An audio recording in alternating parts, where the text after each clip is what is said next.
Last session में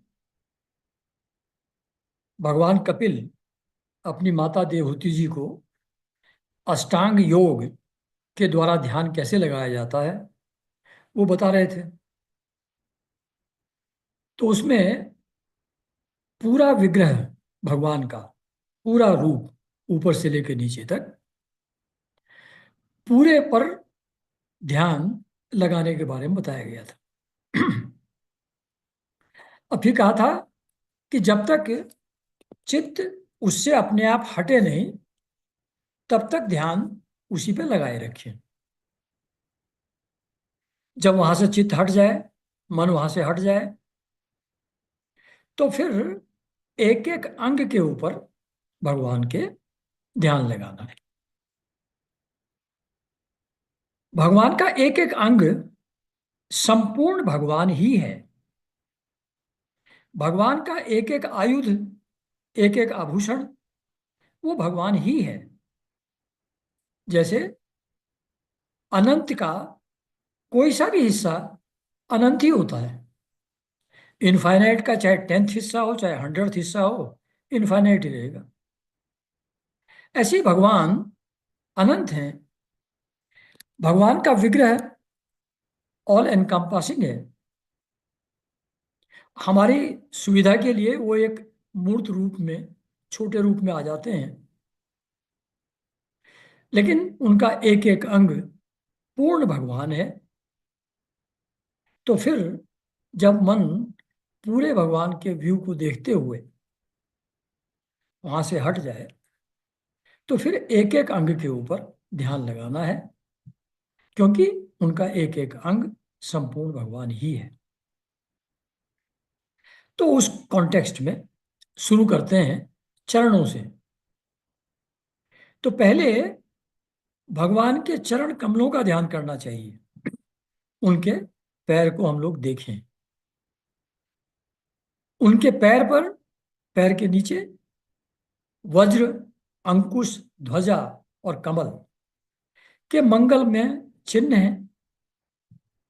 मतलब भगवान के अवतार की पहचान कैसे होती है? जिसके पैर में वज्र, अंकुश, ध्वजा और कमल का चिन्ह हो वो भगवान होता है।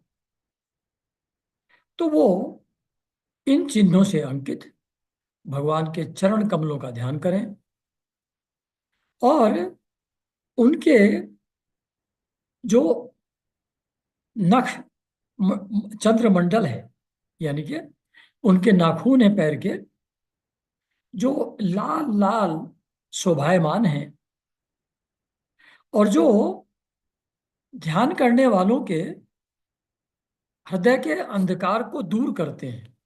उनकी ज्योति, उनका प्रकाश ऐसा है कि वो ध्यान करने वालों के अंधकार को दूर कर देते हैं। तो ऐसे नक्षत्र मंडल की जो चंद्रिका है उस पर ध्यान लगाएं, यानी कि उनके नाखूनों को पैर के देखें। ये पैर, ये चरण कमल जो भगवान के इतने सुंदर हैं, ये वही चरण कमल हैं जिनको जब ब्रह्मा जी ने धोया अपने कमंडलू के पानी से, उससे पानी जो नीचे गिरा वही श्रेष्ठ गंगा जी के रूप में प्रकट हुआ था। उनके पैरों के, उनके चरणों के स्पर्श से वो इतना पवित्र हुआ कि जो खुद मंगल रूप हैं भगवान शिव, महादेव जी, वो और भी मंगलमय हो जाते हैं उस गंगा जी के पानी को अपने मस्तक पर धारण करने से। तो ये ऐसा उनके पैरों का धोवन है, गंगा जी हैं, कि जो भी उस पर ध्यान लगाएगा, उनके चरणों पर, उसके पाप, सभी पाप उसी तरीके से दूर हो जाएंगे जैसे इंद्र के वज्र छोड़ने पर पहाड़ जमीन पर आ गए थे जो पहले उड़ा करते थे।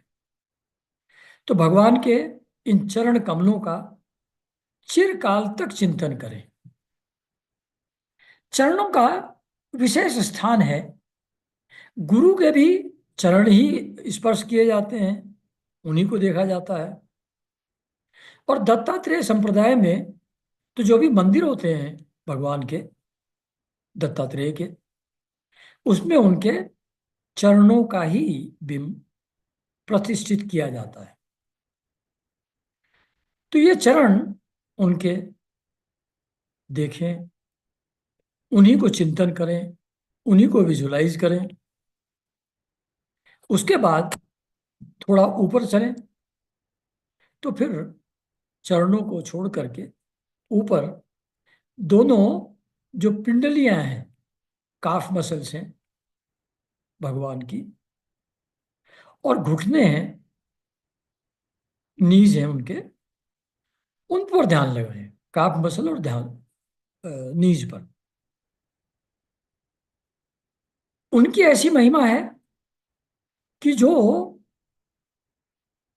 कमल लोचना लक्ष्मी जी हैं, जो विधाता ब्रह्मा जी की भी मदर हैं, माँ हैं, वो भी उनको अपनी जांघों पर रख करके अपने कोमल उंगलियों से, हाथों से सहलाती हैं, लाड़ लड़ाती हैं, अफेक्शनेटली उनको टच करती हैं। ऐसे उनकी पिंडलियां और घुटनों पर ध्यान लगाएं। उसके बाद और ऊपर चलें तो भगवान की जांघों का ध्यान करें, थाइज का, जो अलसी के फूल के समान नील वर्ण है और बल की निधि है। दे हैव ट्रमेंडस स्ट्रेंथ, बल की निधि है। और ये जो उनकी थाइज हैं, ये गरुड़ जी की पीठ पर शोभायमान है, यानी कि भगवान गरुड़ जी की पीठ पर बैठे हुए। ऐसे उनकी थाइज पर ध्यान लगाएं। उसके बाद उनके नितंब, जो हिप वाला पोर्शन है, उस पर ध्यान लगाएं, जिस पर एक पीतांबर रेशमी पीला वस्त्र ऊपर से नीचे तक लटका हुआ है। नितंब उस चमकीले पीले वस्त्र से ढके हुए हैं, एडी तक वो वस्त्र है। तो और उसके ऊपर उन्होंने करधनी पहनी हुई है। करधनी की कई लड़ियां हैं जो बहुत चमक रही हैं। तो ध्यान करें कि भगवान वो एक रेशमी पीला वस्त्र पहने हुए हैं, उस पर लड़ियां हैं करधनी की, और वो बहुत ही शोभायमान हो रही हैं। उस पर ध्यान लगाएं। फिर उसके बाद थोड़ा और ऊपर चलें। संपूर्ण लोगों के आश्रय स्थान भगवान के उदर देश में स्थित नाभि सरोवर का ध्यान करें, यानी कि उनके नेवल, नेवल पर ध्यान लगाएं।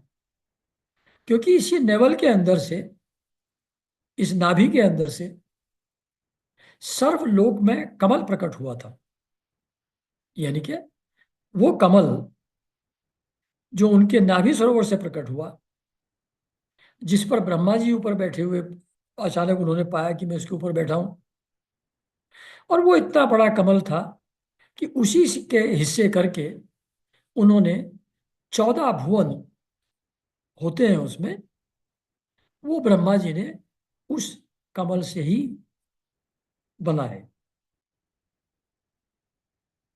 तो उस नाभि सरोवर पर ध्यान दें, नाभि पर ध्यान दें, जो सभी लोकों का आश्रय स्थान है। It is the very source of all the worlds. वो जनलोक, तपलोक, स्वर्गलोक, पाताल लोक, सभी लोगों का आश्रय स्थान वही है। वो सब उसी से जन्मे हैं। तो उस नाभि का, जहां से ये सब पैदा हुआ है, उस पर ध्यान लगाएं। और फिर उनके जो मणियों की तरह वो दोनों स्तनों का दोनों जो स्तन हैं उनके उनके टिप्स हैं जो मरकत मणि के समान लगते हैं, उस पर ध्यान दें। और फिर वक्ष स्थल पर पड़े हुए शुभ्र हारों के कारण जो गौर वर्ण के जान पड़ते हैं, मतलब वैसे तो नीला रंग है, लेकिन हारों की चमक से वो शुभ्र मालूम पड़ते हैं, गौर वर्ण मालूम पड़ते हैं। इसके पश्चात भगवान के वक्ष स्थल का ध्यान करें, चेस्ट का उनका ध्यान रखें, ध्यान दें, जो महालक्ष्मी का निवास स्थान है और लोगों के मन और नेत्रों को आनंद देने वाला है। ऐसी ब्यूटी, ऐसा अट्रैक्शन है उस वक्ष स्थल में कि जो उसको देखता है वो उसी की तरफ अट्रैक्ट हो जाता है और उसी में आसक्ति उसको पैदा होने लगती है।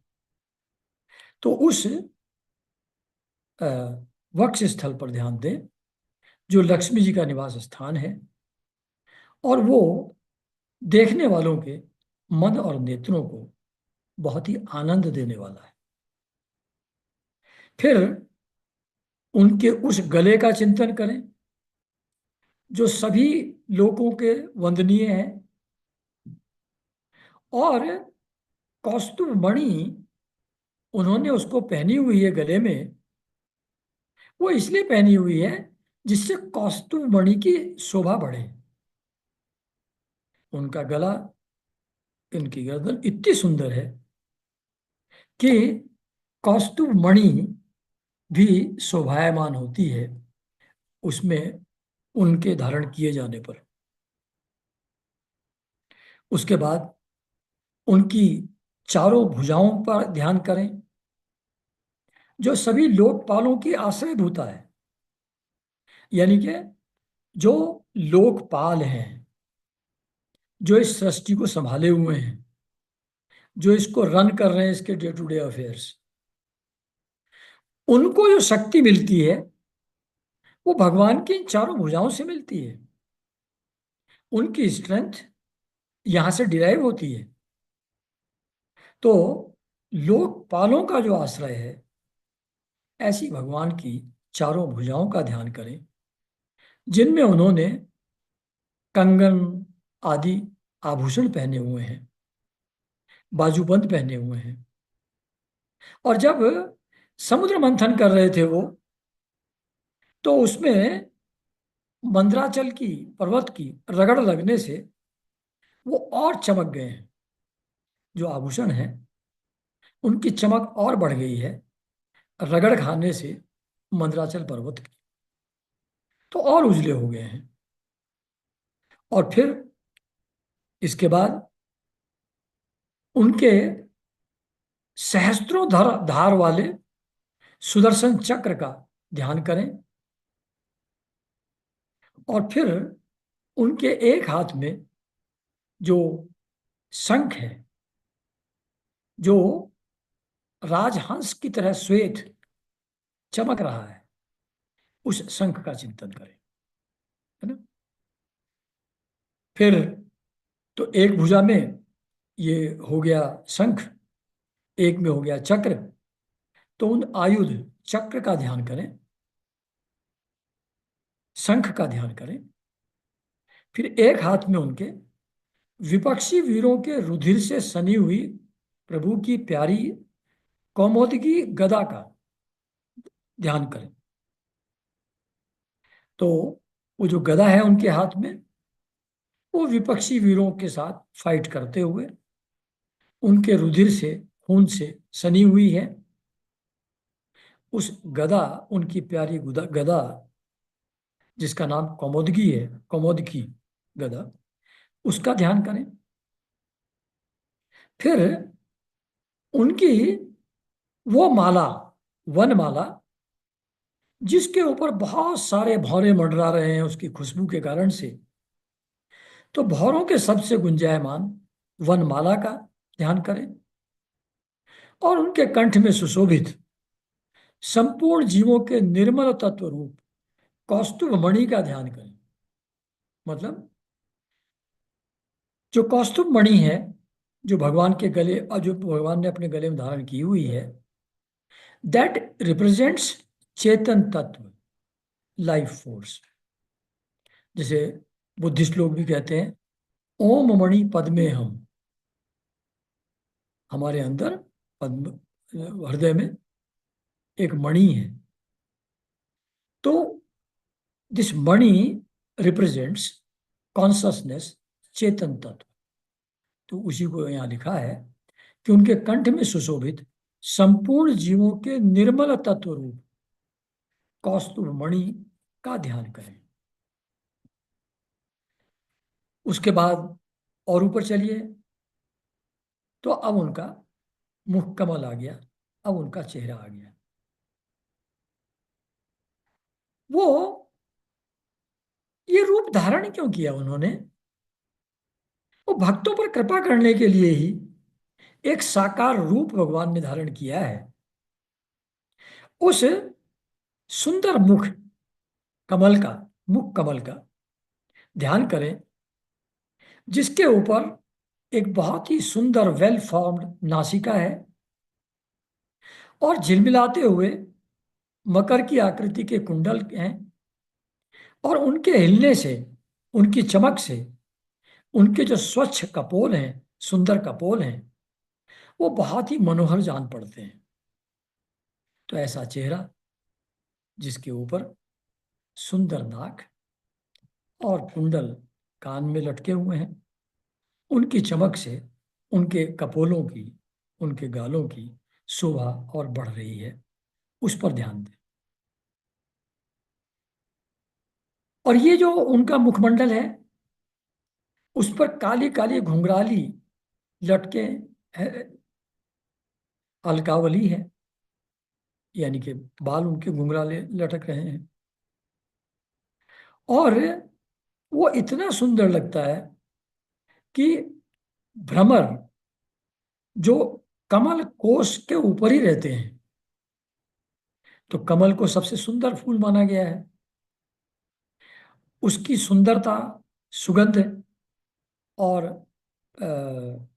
कोमलता वो अत्यंत अट्रैक्ट करने वाली है। वो उनका जो फेस है, मुखमंडल है, उसकी छवि, वो उस कमल कोश की सुंदरता का भी तिरस्कार कर रही है। उससे भी ज्यादा सुंदर उनका मुखमंडल है, उस पर ध्यान दें। और उस फेस के ऊपर चंचल नेत्र हैं, जो उछलते हुए मछलियों की जोड़े की शोभा को माप्त कर रहे हैं। तो जैसे फास्ट मूविंग रहती हैं मछलियां, बड़ी सुंदर लगती हैं, उसकी शोभा को भी मात कर रही हैं उनके नेत्र, चंचल नेत्र।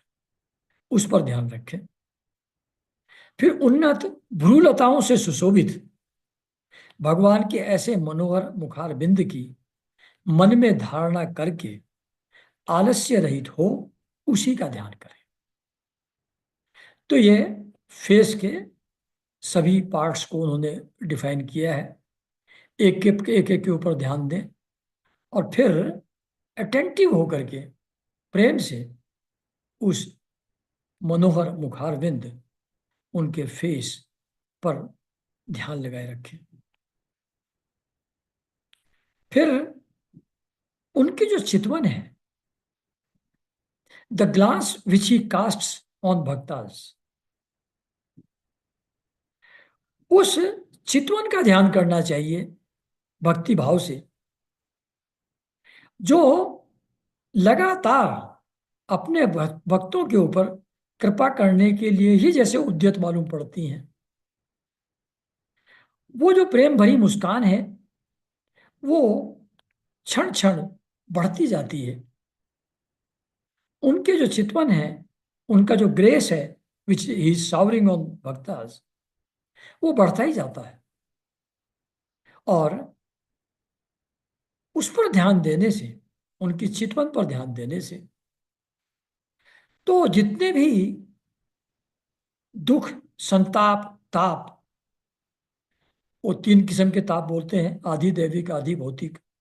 अ, तो तीनों तापों को शांत करने वाली उनकी चितवन का ध्यान करें। वो तीनों तापों की शांति के लिए ही वो चितवन भगवान के चेहरे पर, मुखमंडल पर प्रकट हुई है। फिर जो श्री हरि का, भगवान का हास्य है, उनकी हंसी है, वो जो भी उनके डिवोटी हैं, शरणागत हैं, प्रणत जन हैं, उनके तीव्र से तीव्र शोक के सभी आंसुओं को सुखा देती है। उस हंसी का ध्यान किया, उसको मन में विजुअलाइज किया, तो सब सुख, सब दुख समाप्त, सब आंसू सूख जाते हैं। उस हंसी का, उस हास्य का ध्यान करें, जो अत्यंत उदार है।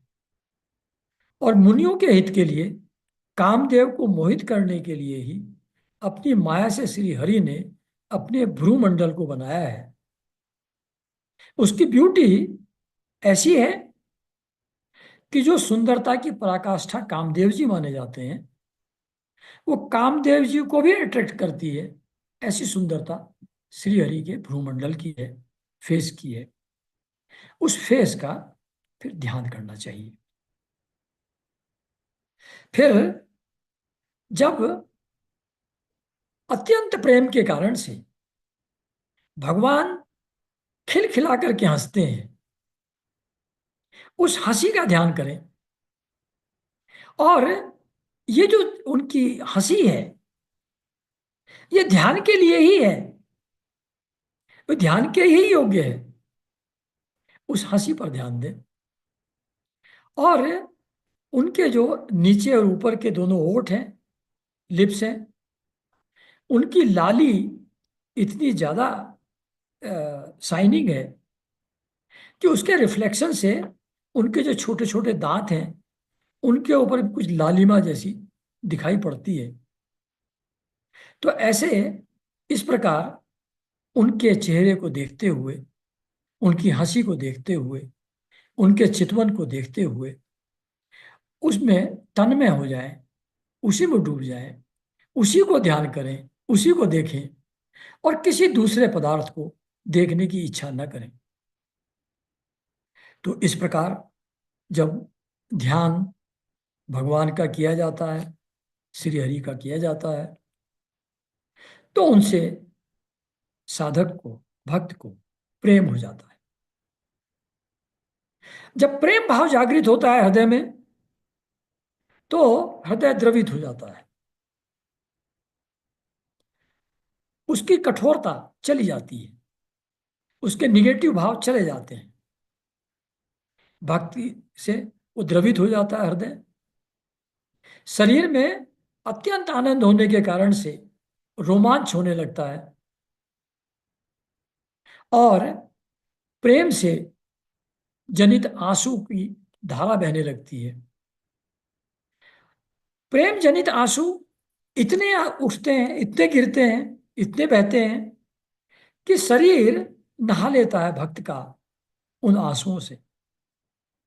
तो बार बार भक्त अपने शरीर को नहलाता है अपने उन प्रेम जनित आंसुओं से। और फिर जब ऐसा ध्यान लग जाए, शरीर में रोमांच होने लगे, आंसू बहने लगे, तब ये जो मछली पकड़ने के कांटे के समान श्री हरि को अपनी ओर आकर्षित करने के साधन रूप अपने चित्त को धीरे धीरे ध्येय वस्तु से हटा देता है। मतलब जब ऐसा तन्मय हो जाए हृदय भगवान के रूप में, तो उस समय ये जो एक ऑब्जेक्ट था, ध्यान के लिए भगवान का मुखमंडल, तब उसके ऊपर से भी अपना ध्यान अल्टीमेटली हटा ले।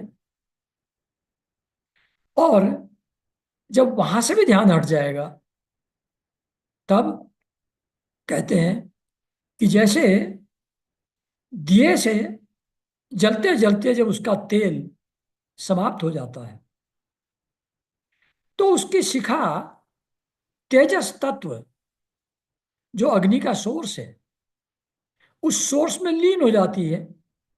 यानी कि यहाँ दीपक से बुझ जाती है, और वो जो इनफाइनाइट तेजस तत्व है, अग्नि है, उसमें वो समा जाती है। तो उसी तरीके से जब ये ध्यान का जो आश्रय उनका मुखमंडल पर ध्यान लगाया हुआ था, वहां से जब हट जाता है और विषय और राग, किसी और चीज की तरफ अट्रैक्शन होता ही नहीं, किसी और चीज में आसक्ति रहती ही नहीं, मन जब शांत हो जाता है, तब उस स्थिति में वो ब्रह्म आकार हो जाता है, ब्रह्म के साथ एक हो जाता है। फिर न कोई देखने वाला है, न कोई दिखने वाला है, न देखने का प्रोसेस है। तो जो त्रिपुटी है, ध्याता, ध्येय और ध्यान, ये तीनों मिलकर के एक हो जाते हैं। वो एक ब्रह्म तत्व उस समय उसका अनुभव हो जाता है साधक को। तो इस अवस्था को प्राप्त होने पर, मतलब जब ध्यान करते करते उसमें तन्मय हो गए, शरीर में रोमांच और आंखों से आंसू बहने लगे, उस स्थिति में फिर उस मुखमंडल से भी ध्यान हट गया और अपने अंदर, क्योंकि अब मन बिल्कुल शांत है, किसी तरीके की आसक्ति उसमें नहीं है, जब वो कोई उसके लिए डायवर्जन बाहर नहीं है, तो वो अपने स्वभाव में चित्त शांत होकर के स्थित हो जाता है। वो ब्रह्माकार हो जाता है, ब्रह्म में स्थित हो जाता है, उसके अनुभव में डूब जाता है। और फिर न ध्यान करने वाला है, न ध्यान करने का ऑब्जेक्ट है, न ध्यान करने का प्रोसेस है, तीनों मिलकर के एक ब्रह्म रूप ही रह जाते हैं। और उस समय एक अखंड परमात्मा ही सब चीजों में अनुगत दिखता है। जो भी है उस सब में एक ही परमात्मा व्याप्त है, ऐसा अनुभव हो जाता है, ऐसा भक्त को दिखने लगता है। ये अष्टांग योग का ही मेथड है, ये जो लास्ट प्रोसेस। तो योग के अभ्यास से जो चित्त की ऐसी स्थिति प्राप्त होती है, ऐसा शांत हो जाता है भगवान का ध्यान लगाने से चित्त, मन, तो उससे अविद्या ये जो सिचुएशन है, अब इसमें इग्नोरेंस खत्म हो गई, अविद्या समाप्त हो गई, और किसी तरीके का कोई कर्म वासना नहीं बची, पूर्ण रूप से हर चीज से निवृत्त हो गए। तो कहते हैं कि योगाभ्यास से प्राप्त हुई चित्त की इस अविद्या रहित लय रूप, अविद्या रहित लय रूप, अविद्या मीन्स वही मैं और मेरे का भाव, वो समाप्त हो गया, और लय होगी सब चीजें। ना ध्यान करने वाला है, ना ध्यान का ऑब्जेक्ट है, ना ध्यान करने का प्रोसेस है, सब मिलकर के एक हो गया, लय हो गया, डिजॉल्व हो गया सब। तो ये जो निवृत्त हो गए, हर चीज से फ्री हो गए, इसमें सुख और दुख से रहित जो ब्रह्म रूप महिमा में स्थित होकर परमात्म तत्व का साक्षात्कार कर लेने पर वह योगी जिस सुख दुख के भोक्तृत्व को पहले अज्ञानवश अपने स्वरूप में देखता था, उसे अब अविद्याकृत अहंकार में ही देखता है। मतलब पहले जब शरीर में, मन में कोई सुख और दुख का अनुभव होता था, इस ध्यान के पहले, तो वो सुख दुख मुझको हो रहा है ऐसा अनुभव होता था। वो सुख दुख का भोग करने वाला मैं हूं ऐसा मालूम पड़ता था। सुखी या दुखी मैं हूं ऐसा मालूम पड़ता था। लेकिन जब इस ब्रह्म तत्व का साक्षात्कार कर लेता है व्यक्ति, जब इस स्थिति को जो पहले ऊपर बताई है उसमें पहुंच जाता है, तो फिर सुख दुख तब भी होते हैं। शरीर मन में सुख दुख तब भी होते हैं, तब, लेकिन वो उसको मैं दुखी हूं या मैं सुखी हूं ऐसा अनुभव नहीं करता। फिर लगता है कि ये जो सूक्ष्म शरीर है, मन बुद्धि अहंकार है, उनमें हो रहा है, मुझसे क्या लेना देना उसका। तो वो साक्षी रूप से स्थित हो जाता है। और ये जो सुख दुख हो रहे हैं, ये अविद्याकृत अहंकार में ही हो रहे हैं। अविद्याकृत मीन्स माया से क्रिएटेड जो सूक्ष्म शरीर और स्थूल शरीर है, और जो उनके अंतर आसक्ति होकर के मैं भाव है, अहंकार, उनको सुख दुख हो रहा है, उनको प्लेजर पेन हो रहा है, उसका मुझसे कुछ लेना देना नहीं है, ऐसा अनुभव हो जाता है जब भगवान का साक्षात्कार भक्त को होता है। तब, उसके पहले नहीं, अभी नहीं होगा ऐसा।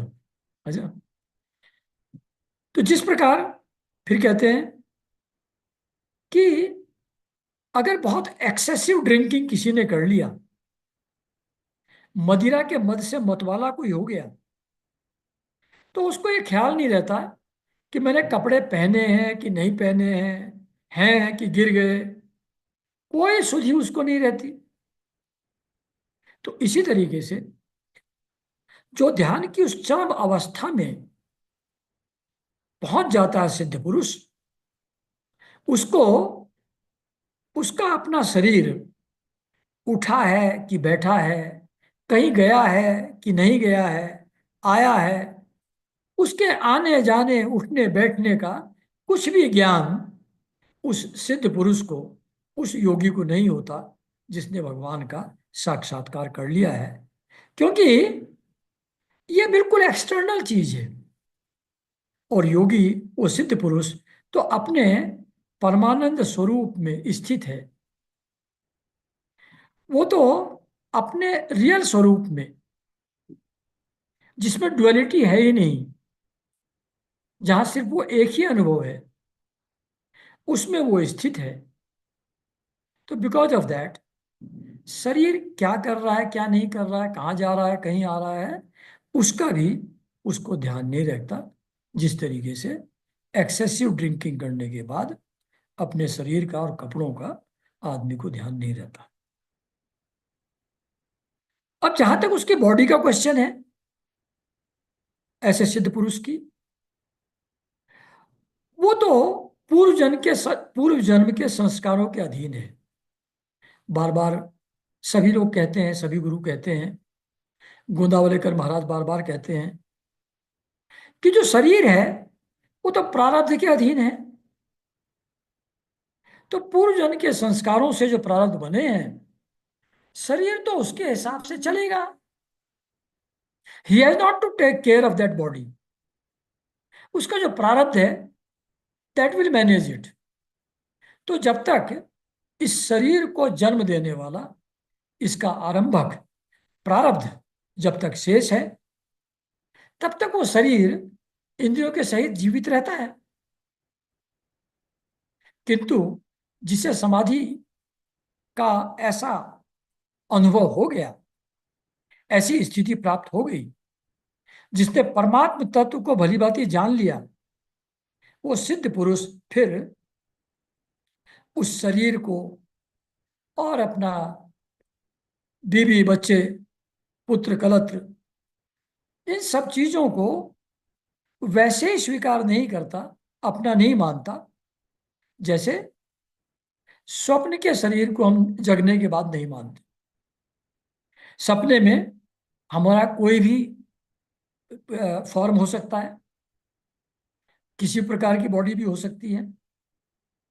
लेकिन जब जग जाते हैं, फिर जो ये प्रेजेंट बॉडी है, इसी को अपना मानते हैं, स्वप्न वाले शरीर को अपना नहीं मानते। तो इसी तरीके से ये जो शरीर जो हमको इतना रियल मालूम पड़ता है अपना, वो योगी को स्वप्न के शरीर की तरह मालूम पड़ता है। उससे उसका कोई संबंध नहीं रहता। फिर उसके साथ कोई उसका अटैचमेंट, अहंता ममता उस शरीर के साथ नहीं रहती। फिर वो शरीर प्रारब्ध के हिसाब से जब तक इंद्रियों के साथ जीवित रहेगा रहेगा, नहीं रहेगा नहीं रहेगा। ये nothing to do with that body. तो ऐसी स्थिति उस आत्म साक्षात्कार सिद्ध पुरुष की होती है, उस योगी की होती है।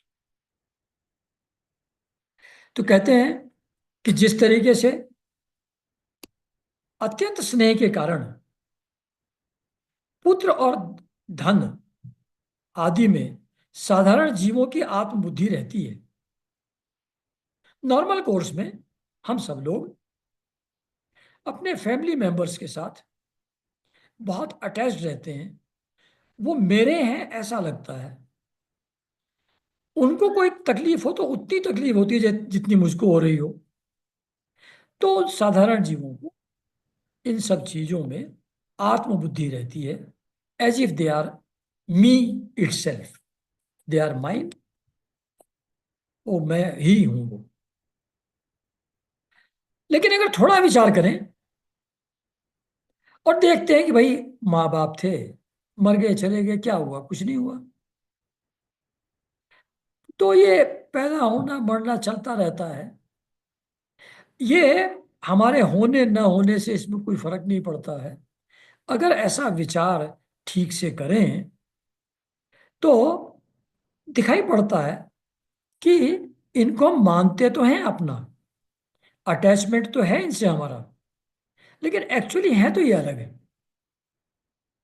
वो बात अलग है कि अलग मानते हुए भी अटैचमेंट बना रहे, वो अलग इशू है। लेकिन अगर विचार करें तो समझ में आता है कि ये मैं नहीं हूं, ये मेरा बेटा है, ये मैं नहीं हूं, ये मेरी बीवी है, मैं नहीं हूं, ये मेरा पति है, ये मैं नहीं हूं।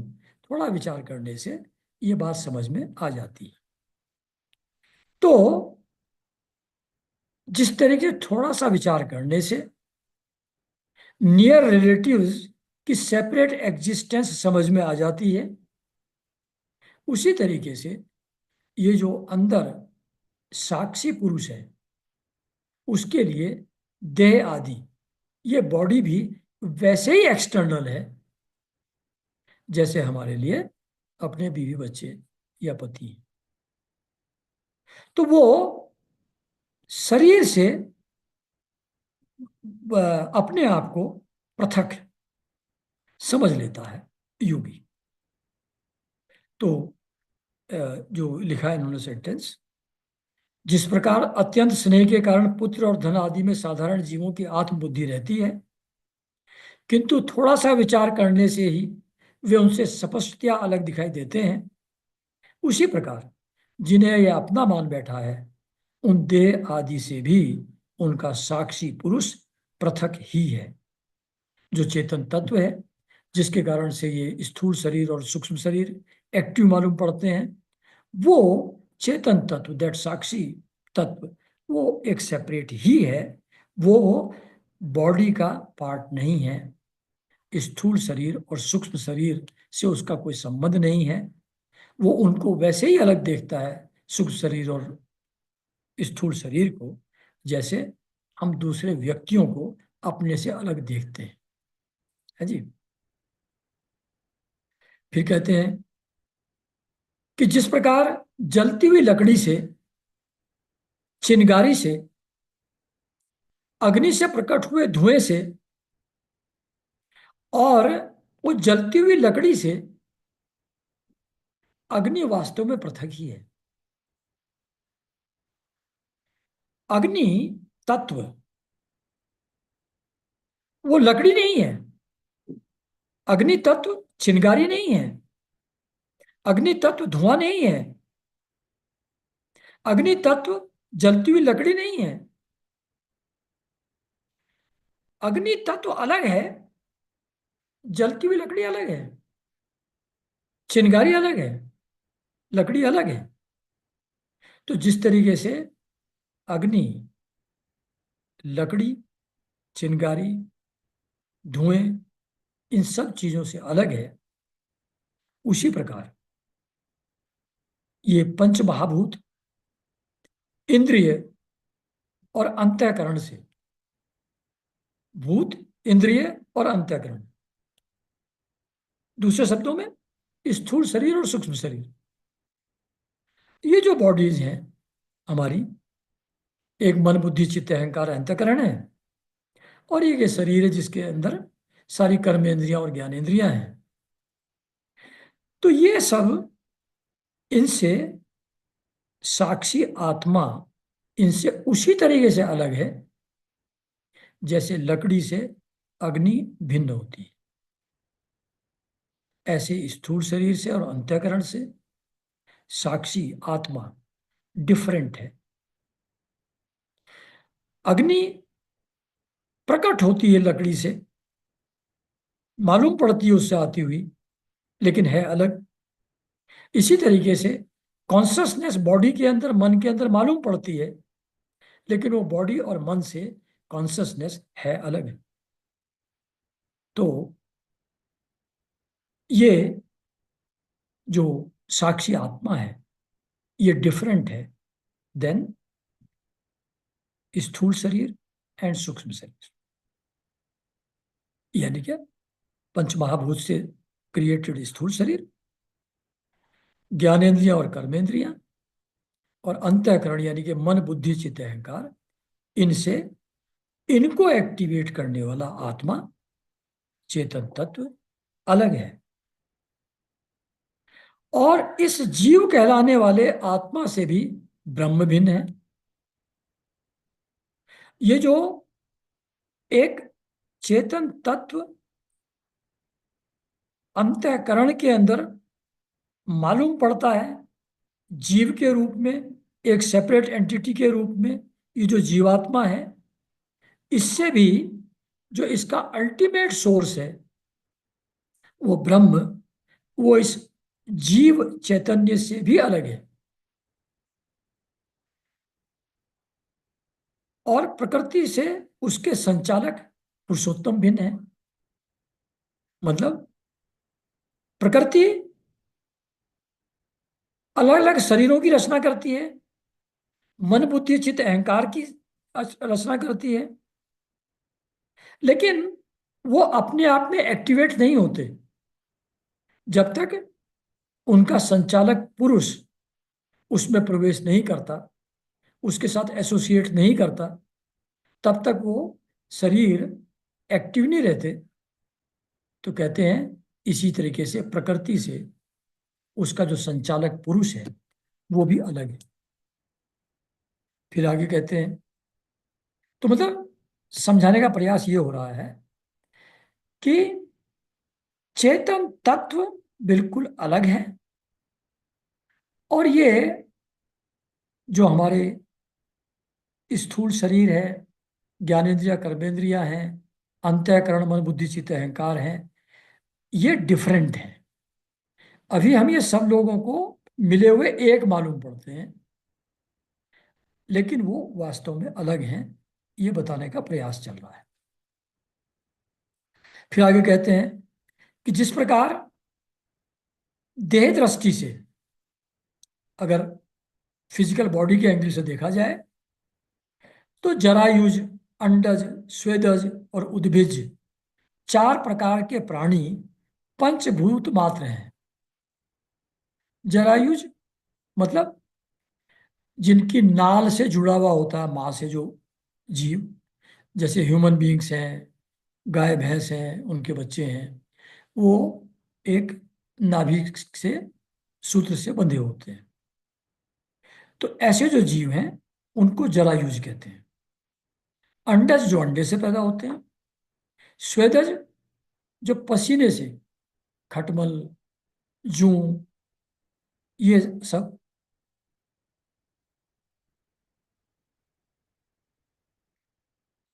स्वेदज हैं, मतलब पसीने से पैदा होते हैं। और उद्भिज, जो जमीन को फोड़ के बाहर निकलते हैं, जैसे पेड़ पौधे के अंकुर, वो। तो ये चार प्रकार के जीव हैं। ये अलग अलग दिखते हैं, चारों अलग अलग दिखते हैं। प्लांट अलग दिखते हैं, अंडे से निकलने वाली चिड़िया विड़िया अलग दिखती हैं। ये चार पैर वाले, दो पैर वाले जानवर अलग दिखते हैं। लेकिन बेसिकली है तो पंच महाभूत ही। पृथ्वी जल आकाश अग्नि एटसेट्रा से ही सब बने हैं। सबका उपादान, सबका सोर्स तो एक ही है। वो सब के सब अल्टीमेट एनालिसिस में है तो सिर्फ पंच महाभूत। उसी प्रकार संपूर्ण जीवों में आत्मा को और आत्मा में संपूर्ण जीवों को अनन्य भाव से अनुगत देखें। मतलब जैसे सभी जीव बेसिकली पंचमहाभूत हैं, इसी तरीके से सभी प्राणियों के अंदर जो चेतना है, वो आत्मा, वो सर्वव्यापी है। उन सब में एक ही आत्मा अनुगत है। They are all provided by one आत्मा, वन कॉन्सियसनेस। जैसे फिजिकल लेवल पे देखें, बॉडी के लेवल पर देखें, तो सारे शरीर पंच महाभूत हैं। चैतन्य के रूप से देखें तो सभी के सब आत्मरूप हैं। तो वो संपूर्ण जीवों में एक ही आत्मा, एक ही चेतन तत्व सभी के अंदर है। इसको इस प्रकार देखें। अच्छा, फिर आगे कहते हैं कि जिस प्रकार एक ही अग्नि अपने पृथक पृथक पृथक पृथक आश्रयों में उनकी विभिन्नता के कारण भिन्न भिन्न आकार का दिखाई पड़ता है। लकड़ी के अलग अलग शेप साइज के पीस हैं, उनमें जब आग जलती है तो उनका शेप साइज, उनकी फ्लेम एटसेट्रा वो अलग अलग दिखती हैं। सब एक जैसी नहीं दिखती लकड़ी, उनके आकार अलग अलग दिखाई पड़ते हैं। उसी प्रकार वो एक ही आत्मा कहीं देवता के रूप में, कहीं मनुष्य के रूप में, कहीं राक्षस के रूप में दिखाई पड़ती है। तो ये जिन शरीरों में ये आत्म तत्व है, उनके साइज शेप के हिसाब से ये अलग अलग मालूम पड़ता है। मतलब कहीं हाथी दिख रहा है, कहीं चींटी दिख रही है, कहीं बाज दिख रहा है, कहीं मछली दिख रही है, कहीं देवता दिख रहे हैं, कहीं मनुष्य दिख रहे हैं। ये बिल्कुल अलग अलग टाइप के जीव दिखाई पड़ते हैं। जैसे अलग अलग शेप साइज जलती हुई अलग अलग दिखती हैं, वैसे ही ये अलग अलग टाइप के जो शरीर हैं, उनमें आत्मा भी ऐसा लगती लगती है कि जैसे वो अलग अलग रूपों में है। ये मनुष्य है, ये देवता है, ये राक्षस है, ये पेड़ है, ये पौधा है, ये पंछी है, ऐसे दिखाई पड़ते हैं। तो ये जिसके अंदर प्रवेश किया हुआ है, जिस शरीर के अंदर आत्मा ने प्रवेश किया है, इस आत्मा का जो टेम्पररी अबोर्ड है, इसका जो टेम्पररी आश्रय है आत्मा का, उस आश्रय के अलग अलग होने से ये आत्मा भी अलग अलग टाइप का मालूम पड़ता है नहीं, है तो एक। तो इसको समझना है कि ये जो चीजें अलग अलग दिख रही हैं, ये अलग अलग है नहीं। शरीर सारे पंचमहाभूत से बने हैं, इसलिए एक है। इनके अंदर आत्मा, चेतन तत्व सबके अंदर एक ही है, इसलिए अलग अलग होने का सवाल नहीं होता। तो चाहे शरीर की दृष्टि से देखें, चाहे चेतन तत्व की दृष्टि से देखें, सब कुछ एक ही है। ये अपने आश्रय के हिसाब से, बॉडी के हिसाब से भिन्न भिन्न प्रकार से वो एक आत्मा ही भास रही है, एक आत्मा ही एपियर हो रही है, अलग अलग रूप में। अतः अब लास्ट सेंटेंस आ गया। अतः भगवान का भक्त ये चीज सब समझ करके कि सब शरीर पंच महाभूत मात्र हैं, इसलिए एक ही हैं, सब में चेतन तत्व एक ही है, आश्रय के हिसाब से अलग अलग मनुष्य और देवता दिखाई पड़ते हैं, है नहीं, है एक ही। इस बात को अच्छी तरह समझ करके भगवान का भक्त जीव के स्वरूप को छिपा देने वाली कार्य कारण रूप से परिणाम को प्राप्त हुई भगवान की इस अचिंत्य शक्तिमयी माया को भगवान की कृपा से ही जीतकर अपने वास्तविक स्वरूप यानी कि ब्रह्म स्वरूप में स्थित होता है। मतलब कि वो भगवान की जो माया है अत्यंत शक्तिशाली, अचिंत्य शक्ति उसके अंदर है, उसके कारण से ये सब चीजें अलग अलग न होते हुए भी, सब एक होते हुए भी अलग अलग दिखाई पड़ती हैं, अलग अलग मालूम पड़ती हैं हमको।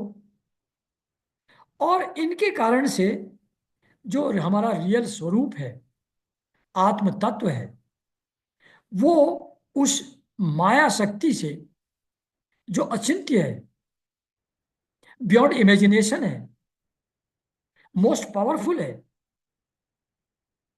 उसके कारण से ये सब थ्योरेटिकली जानते हुए भी, इंटेलेक्चुअली समझते हुए भी, फिर भी हमको सब आदमी अलग अलग ही दिखते हैं, सब जीव जंतु अलग अलग ही दिखते हैं, उनके गुण दोष अलग अलग ही हमको दिखाई पड़ते हैं। कितना भी इंटेलेक्चुअली समझ लें फिर भी ये सब अलग ही दिखता है।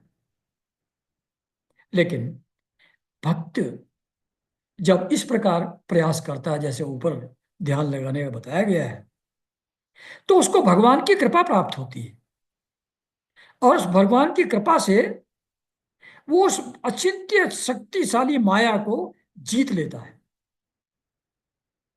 वो सबॉर्डिनेट हो जाती है, भक्ति के सामने ले जाकर के भाग जाती है माया।